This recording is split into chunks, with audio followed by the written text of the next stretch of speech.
Hello guys! For today's video, gagawa tayo ng chicken wings with honey mustard sauce. Sa supermarket na ako bumibili ng chicken wings at mga umaga ako nagpupunta.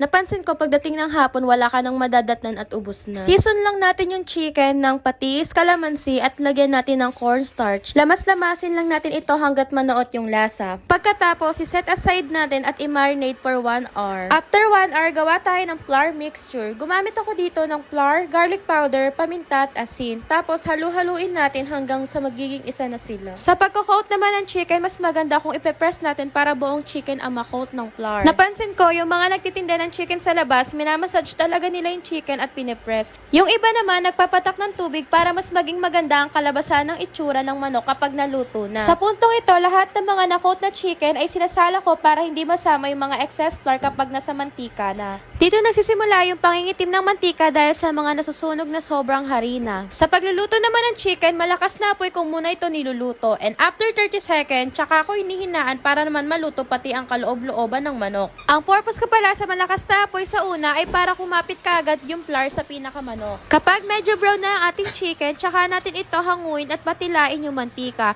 Kung wala naman kayong salaan, pwede kayong gumamit ng paper tissue para ma-absorb nito ang sobrang mantika. Pinagsama-sama ko lang lahat ng mga naluto na chicken. Dito naman sa puntong ito, magluluto na tayo ng honey mustard. Sa isang pan, naglagay lang ako ng butter at honey. Hinalo ko lang ito hanggang sa matunaw yung honey. Pagkatapos naman, sinunod ko na rin itong mustard.